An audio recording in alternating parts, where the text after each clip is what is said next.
Oke guys, welcome back to Daily Charting with Toshi, di mana kita akan daily chart your favorite cryptocurrencies. Dan sekarang kita masuk ke DCBT sesi kedua, di mana di sesi kedua ini fokus kita akan lebih ke pembahasan komen dan juga charting altcoins. Buat yang pengen langsung ke charting, bisa langsung ke bagian belakang ya. Nah, hari ini kita akan lanjut yang kemarin basically ya, Solana, OP, dan OM.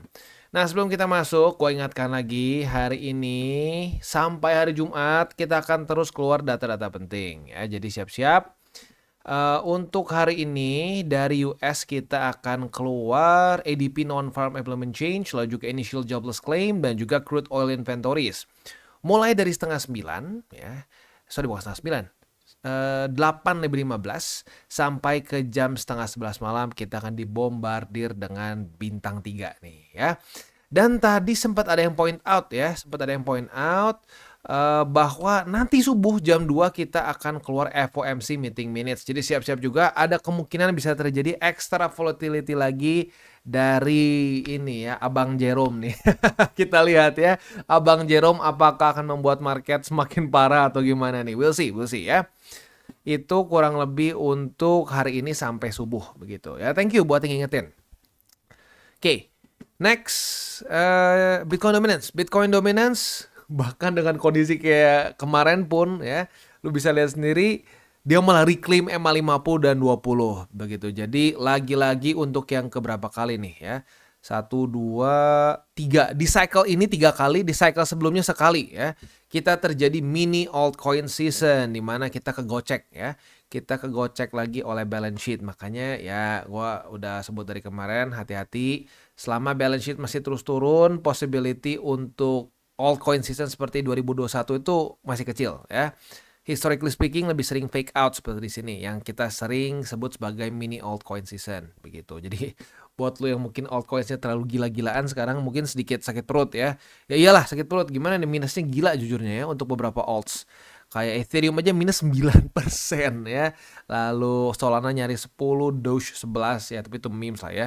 Dan banyak lagi lah begitu ya. Ya jadi makanya kenapa gua tetap sarankan untuk ya tetap masih lebih berat di BTC begitu, karena ya akhirnya terjadi lagi fake out. Oke, next kita akan masuk dulu ke ini ya, ke komen yang pertama dari Genius M ya. Momen paling gue benci, sell the news. Trump dilantik bukannya naik, yang ada malah turun kayak pas halving. Nah ini belum kejadian ya, tunggu sampai tanggal 20 begitu. Dan ya harus siap-siap aja mental, terutama kalau naik terus begitu. Ya sama ciri-cirinya kayak waktu di masa-masa ini kan. Nah, di masa-masa ini orang over bullish nggak gitu. Kalau sampai orang yang nggak ngerti kripto tiba-tiba bilang, "Wih, BTC mau halving ya?" Nah, itu deg-degan tuh. Itu boleh deg-degan. Karena apa? Ya berarti orang-orang yang nggak di dalam, orang yang biasanya nggak peduli aja dia tahu, itu berarti hype-nya luar biasa. Kalau hype-nya luar biasa, market udah nge-pump duluan. Sekali lagi, nggak selalu, tetapi sering kali terjadi buying the rumor and selling the news ya. Next dari BFAYT ya, Matochi katanya ya. Matochi, jujur saya hanya menyisihkan uang dari gaji. Jika tiap bulan saya menyisihkan 8-10 jutaan, mau DCA apa baiknya? 10 juta itu dibagi 4 buat rutin di setiap minggu sekali, atau dibagi 10 biar DCA 3 kali sehari. Soalnya sekarang aku justru makin yakin ke BTC aja. Makasih Mak edukasinya. Mantap ya. Bagus, sudah bisa dengan konsisten menyisihkan ya. 8-10 juta itu not bad at all. Itu bagus menurut gua segitu ya. Banyak orang yang pengen segitu jujurnya ya. Jadi bagus segitu sebenarnya ya. Nah, ini berarti kalau gue lihat dari komen lo, kemungkinan besar berarti DCA murni ya. Nah, untuk DCA murni kalau gua pribadi sih simpelnya gini aja. Kalau setiap hari beli itu udah pasti miss ujung-ujungnya. 3 hari sekali sebenarnya boleh juga, tapi kalau gua gini, patokan gue tuh minimal seminggu sekali. 2 minggu sekali gitu. Kalau mau lebih sering daripada 2 minggu sekali oke. Tapi jangan juga terlalu ekstrim seperti sehari sekali. Karena kalau sehari sekali itu ujung-ujungnya pasti orang lupa lah begitu. Jadi seminggu oke lah, kata gue, seminggu sekali aja cukup begitu. Berarti dari 10 juta itu dibagi 4. Nah, dan fokusnya di DCA BTC ya kalau murni. Bagus, mantap ya. Kalau nggak salah bro BFAYT ini yang dari Korea kalau nggak salah ya. Ya, ini singkat gue dari Korea nih, kerja di Korea. Oh, mungkin itu tuh ya. Nah, gajinya juga luar biasa ya. Mantap. Next. Dari Jumadi Dolits. Sekarang udah koreksi banyak bang, jadi pemenang tetap yang nyicil. Naik turun mah kita santai, mantap ya. Ini dia ya, itu kan. Buat orang-orang yang DCA nggak tebak-tebakan, turun senyum, naik juga senyum. Asik, turun bersyukur dikasih kesempatan untuk DCA lagi ya. Naik, akhirnya DCA kita mulai berhasil, mulai memberikan hasil lah gitu kasarnya ya. Mantap, mantap, mindset yang bagus, jadi nggak stres ya. Next dari Oka Death Row ya. Hari ini BTC merah merona lagi, tapi karena rutin DCA, alhasil sudah nggak pernah lihat porto BTC gua minus lagi. Mantap ya. Makasih Bang Toshi untuk semua ilmu dan sarannya. You're welcome. Dan ya lu juga harus sadar bahwa saat lu memutuskan untuk konsisten ya, lu mau rutin begitu ya, itu juga satu hal yang luar biasa. Karena banyak orang juga yang dengar konten gua cuma didengar sekilas, nggak diserap dengan baik, tidak dipahami dengan baik, nggak jadi hasil juga begitu. Jadi ya congrats juga untuk bro atau sis nih, kayaknya bro deh, bro Oka Death Row ya. Ya ini semua adalah hasil dari ya lu mau konsisten gitu, dimana mungkin orang lain dapat duit pakai buat senang-senang, lu pakai buat DCA. Itu pilihan semua di kita. Nah, itu yang akan men-shape our future ke depannya seperti apa, ya. Next. Wah, ini hati-hati ya guys ya. Ini scam nih yang kayak begini nih ya. Ini gua nggak mungkin gua hapusin satu-satu. Jadi ya udah pasti bakal ada yang beginian. Ya rata-rata juga kayaknya sih kalau gua lihat di komen udah pada tahu beginian scam. Jadi nggak usah dihiraukan ya. Next dari Pianti Perti atau Perti lah kayaknya ya. Kehabisan amunisi bang. Ya berarti kayaknya kemungkinan terlalu dikit nih dibaginya ya. Minimal 10, lebih bagus lebih banyak. Gitu. Kalau gua pribadi tiap bulan pasti lebih dari 10 begitu. Oh berarti dananya gede. Enggak, bisa lu bagi. 1 juta dibagi 20 kan bisa. Sekali tembak 50.000. Nah kadang-kadang orang tuh ngerasa bang kalau terlalu dikit nggak kerasa. Ya tapi kalau misalkan tiba-tiba dapat corrective movement kayak gini habis. Nah itu. Jadi lagi kalau gue pribadi sih menyarankan minimal 10 peluru ya dari dana yang lu sisihkan setiap bulannya, atau mau ya kalau paling gampang sih ngomong di Indo tuh sebulan lah gitu kan, karena rata-rata orang berpikirnya tuh monthly gitu. Nah jadi sebulan sisihkan minimal bagi 10, lebih itu lebih bagus lagi ya, dibagi 20 itu lebih bagus lagi ya. Next dari Firman Abdi Surya, jam 2 ada bintang 3 USD hasil rapat. Ini yang tadi nih yang ngingetin ya, satu juga sampai highlight ya. Thank you. Nah ini gue suka banget ya, komunitas kita tuh kalau bisa jangan jadi komunitas yang snob gitu ya. Wah lu ngerasa ilmu selalu lebih tinggi. Enggak ya, di sini kita semua sama-sama belajar, kita belajar sama-sama sampai mati gitu. Jadi saling mengingatkan, itu gue suka banget ya. Jadi komunitas yang positif, bisa membantu kalau ada yang lupa diingatkan, dan juga ya bisa kalau ada yang baru juga dikasih tahu caranya seperti apa ya. Mantap. Next dari Rio Fernando, itulah panjang ya. Tiap hari gua tungguin lu update bang. Lu ngomongnya masuk akal dan sesuai data fakta statistik. Berkat lu kami yang nonton banyak dapat ilmu. Terima kasih. God bless you. God bless you too ya.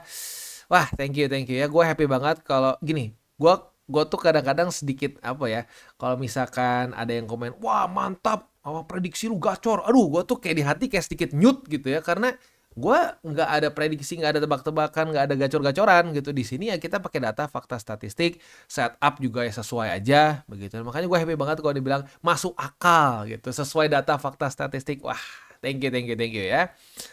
Oke, next dari Husain Arik kayaknya ya. Lapor Bang Toshi, amunisi mulai menipis padahal udah ngikutin TCI buat DCA.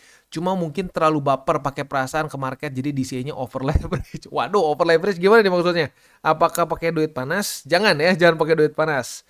Ya mungkin ini ya, semoga sih makanya over leverage itu mungkin dibaginya terlalu dikit gitu. Nah itu nggak apa, jadi pembelajaran. Karena pasti kerasanya gini.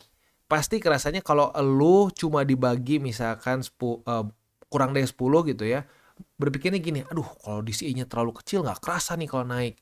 Ya tapi ya harus siap juga kalau kayak gitu, tiba-tiba dropnya lebih dalam, habis peluru begitu ya. Tapi selalu siap siap buat terus belajar dan konsisten. Mantap ya. Pengalaman adalah guru terbaik, setuju banget. Terima kasih TCN Team sudah selalu mengingatkan lewat video-video yang sangat mengedukasi. Salam tabur tuai juga. Mantap ya. Yang penting satu, kalau misalkan kita ada kesalahan di market gitu atau mungkin ada yang kurang efisien, nggak apa-apa. Kita pelajari dari situ, pelan-pelan kita berubah. Begitu. Karena itu adalah modal yang besar loh. Banyak orang yang nggak pernah merasa bahwa dirinya salah begitu. Jadi kalau misalkan trading salah, ini yang ngajarin gue nih yang salah, gue nggak pernah salah soalnya ya. Wah DCA misalkan turun dikit, wah ini gimana nih market turun, mana DCA. Padahal ya sebenarnya harusnya tuh kita tuh dikasih 2 telinga 1 mulut kan. Ya artinya apa? Kita harus lebih banyak dengar dibandingin ngomong. Begitu. Dan jangan salah loh, ya jangan salah. Kalau mau dibilang nih, walaupun gue disebutnya Mak Toshi gitu ya, cerewet, emak-emak gitu, tapi gue belajar tuh gila. Tiap hari gue selalu ada aja video yang gue coba ulik lagi, ngelihat macroeconomics, ngelihat yang bahkan di luar kripto juga. Jadi nonstop begitu. Ya bahkan mulut gue yang kesannya cerewet di sini aja, kalau mau dilihat sehari, gue lebih banyak denger dibandingin ngomong. Begitu. Jadi ya mantap. Ini adalah mindset yang tepat ya. Next dari FU atau FU nih, FU 552. Mak, kalau DCA tapi nominalnya nggak sama gimana? Misalkan pertama masuk 100, 90, 50, 30, 50, 50, 30. Apakah bisa? Soalnya udah pernah masuk di BTC agak besar di pertama. Thanks mohon masukannya. Sebenarnya rada kebalik ya. Kalau mau lebih kecil di awal, makin ke bawah makin gede. Itu namanya martingale. Begitu. Ada yang 1,5, ada yang 2, ada yang bahkan 3. Itu kalau 3 gila modalnya kayaknya ya. Nah, tapi intinya apa? Bisa seperti itu, cuman cara lu kebalik. Harusnya di paling atas yang lebih kecil kalau mau begitu. Tapi kalau sampai sekarang udah terlanjur seperti ini ya nggak apa-apa begitu. Namanya juga sudah nasi menjadi bubur. Ya paling selanjutnya lu bikin satu standar begitu. Jadi biar nggak pusing, lu sisihkan dulu duit gitu. Kayak yang sering gue bilang ya di video-video gue sebelumnya mengenai budgeting gitu. Jadi saat kita dapat gaji tuh jangan ya udahlah wing it, lihat aja lah abisnya buat apa enggak. Jadi udah ada pos-posnya. Berapa persen untuk kebutuhan, berapa persen untuk senang-senang, berapa persen untuk investasi. Jadi lu gampang gitu untuk alokasinya begitu. Nah saat lu udah punya berapa persen nih dari penghasilan lu udah fix masukin buat ke kripto, nah itu dibagi langsung. Misalkan 1 juta bagi 10 ya berarti sekali nembak 100.000 begitu. Tapi ya udah nggak apa, ini udah terlanjur. Yang penting mau dulu DCA deh begitu ya, itu udah modal deh karena banyak orang yang nggak mau, pengennya langsung jebret-jebret aja begitu ya. Nggak apa, dilanjutkan tapi nanti selanjutnya cari berapa per satu pelurunya begitu biar lu nggak pusing juga dan biar DCA-nya lebih efektif juga gitu ya, karena kalau lu ngecilin itu harga rata-ratanya turunnya akan lebih lambat begitu ya. Jadi ya makanya lebih baik dibikin standar aja sekalian nembak berapa gitu. Next dari Dolan baca ya, Dolan asli ya. Apakah harus 24 jam mantengin chart? Tinggal tidur plus 20% jadi minus 5%. Waduh. Nah ya nih sama nih. Nggak pasang target TP sesuai SOP pribadi, harusnya pakai. Nah jadi kalau udah punya target TP, lu pakai tidur juga santai. Apalagi kalau mau tinggal tidur, gue sarankan SL. Begitu. Harusnya sih kemarin nggak sampai tidur, karena kan ada data penting. Ya, data penting tuh jam segini. Ya. Jam berapa sih kemarin tuh jam 10 ya. Berarti harusnya kalau lu konservatif tutup posisi. Nah, kalau lu agresif pasang SL. Begitu. Nah, pasang SL bisa macam-macam caranya ya. Misalkan kayak kemarin, setup kemarin deh. Walaupun kemarin nggak ada setup di BTC ya. Ya misalkan lah gitu, kita ambil contoh setup lain di mana ya. Anggap misalkan kayak Solana nih. Retest 1, retest 2 nih. Nah, ini sebenarnya jadi sedikit bocoran nih buat di belakang ya. Retest 1, retest 2 nih. Nah, target TP kan misalkan di angka 202. Nah, kalau buat lo agresif, pasang SL-nya di mana? Di 222,64 boleh. Mau di struktur selanjutnya lebih jauh boleh. Mau pakai persentase, misalkan margin gue minus 5% gue tutup, boleh ya. Setiap orang punya caranya masing-masing ya, tapi ya biar tidurnya nyenyak, tidak jadi dari profit jadi minus, ya pakai SL. Apalagi kalau mau diajak tidur gitu ya. Oke, next Yanti Sutomo. Bang, aku udah DCA terus loh. And pas naik kemarin di 102 sempat aku jual dikit. Cuma pengen nikmati profit aja. Sekarang merah aku DCA lagi. Tar naik aku tarik lagi. Boleh cara gitu bang? Ini kalau seperti ini lebih jatuhnya jadi kayak sedikit kayak scalping ya. Jadi sebenarnya gini.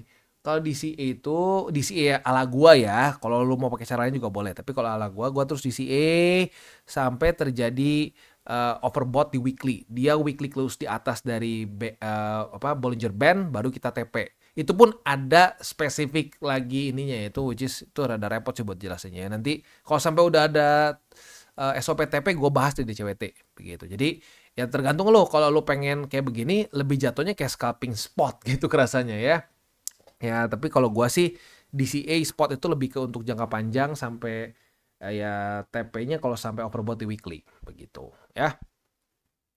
Next dari Dear You1C. Aku pemula baru sebulan main kripto, tapi tahu Bitcoin udah dari 2018, cuman nggak tahu cara belinya gimana. Sekarang modal aku 30 juta di BTC, ETH 5 juta, dan coin usual 1 jutaan. Ya kecil cuman uangnya dingin. Nah itu penting. Kecil besar itu relatif begitu ya. Misalkan miliaran pun gitu ya, mungkin bagi 9 naga ini kayak kecil banget kan ya. Jadi lagi-lagi relatif ya. Besar kecil itu relatif, yang penting adalah duitnya dingin ya. Jadi apa? Nggak terlalu mikirin mau ngepam, mau ngedam begitu ya. Aku biarin aja, apakah aman ditaruh di exchanger yang apa nih? Pakai toko kripto, salam pemula. Ya sebenarnya gini, kalau mau ngomong paling aman, ya lebih aman taruh di cold wallet begitu. Tapi ya kalau kadang-kadang bisa juga gini, ada orang pakai cold wallet, seed phrase-nya sembarangan naruhnya, ujung-ujungnya hilang, diambil orang, ya itu kecolong juga. Jadi ya, memang kadang-kadang untuk para newbies, jujurnya kalau gue mau ngomong ya, kadang-kadang lebih safe taruh di exchanger gitu. Karena kalau pakai ledger, pakai apa gitu, pakai seed phrase-nya hilang, lupa, itu kok udah lupa udah mati gitu ya. Ya jadi ya kalau untuk pemula ya udahlah taruh di exchanger nggak apa-apa, itu kok kripto bagus ya, nggak masalah ya. Gue pribadi juga tahu kripto pakai begitu, dan ya enaknya apa, untuk semua urusan perpajakannya gampang, lu nggak usah mikir lagi, itu tinggal lu masukin ke SPT aja gitu, lu bayar berapa gitu pajaknya, karena pajaknya otomatis sudah diambil ya, tinggal lu lapor saja di SPT. Dan ya jangan lupa juga lapor kekayaannya gitu, nanti kalau tiba-tiba naik misalkan 10x gitu dari sini kan, waduh, kalau dipertanyakan kok bisa dapat duit sebesar ini? Kalau lu udah lapor sebelumnya kan berarti oh ya sudah, dia memang di kripto, ya kripto memang gede peningkatannya ya. Oke, beres. Kurang lebih seperti itu. Sekarang kita akan masuk ke buy limit, tetapi sebelum kita masuk ke buy limit seperti biasa disclaimer dulu bahwa semua konten dari TCI bukanlah financial advice. Ini semua bentuknya adalah edukasi. Dan gue ingatkan lagi, TCI tidak pernah ngemis-ngemis duit, tidak akan pernah juga. Jadi jangan sampai ketipu, karena ada aja pasti orang yang mencoba untuk nipu. Ada berapa kali udah ada yang melaporkan ke kita pakai nama TCI, pura-pura bikin grup VIP dan apapun lah. Nggak ada, TCI semua gratis ya. Jadi hati-hati bagi orang yang impersonate TCI ya. Dan selanjutnya bagaimana cara untuk mendukung TCI? Ada banyak caranya. Lu bisa like our video, bisa share our video, atau juga bisa menggunakan link referral kita di bawah. Nah, sekarang kita akan dengar dulu pesan-pesan dari sponsor kita pada hari ini. Oke, today's video is brought to you by Toko Kripto, di mana lu bisa beli berbagai macam aset kripto dengan tenang, aman, dan nyaman ya. Nah, di Toko Kripto ini yang gue paling suka adalah dia itu sangat newbie friendly ya. Beberapa newbies pengen DCA murni, tapi bang kalau DCA murni itu kadang-kadang gue lupa 2 minggu sekali ya, sebulan ingat ya. Udah mulai bulan kedua, ketiga, gue udah akumulasi belum ya? Nah, itu bahaya ya.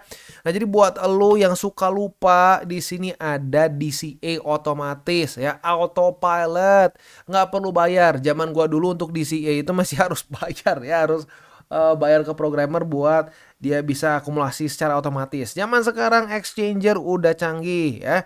Nggak perlu repot-repot lagi, bisa langsung tinggal pilih mau belinya harian, mingguan, setiap 2 minggu sekali, bulanan, bahkan lu mau custom sampai jam pun bisa. Jadi sudah tidak ada lagi alasan buat lu bang lupa, nggak bisa ya. Tinggal lu deposit aja di Toko Kripto, and then dia akan otomatis membelikan lu aset-aset yang lu pilih. Di sini ada BTC, ETH, dan lain-lain lagi. Jadi ada banyak. Tapi untuk DCA murni sih gue sarankan lebih ke BTC aja.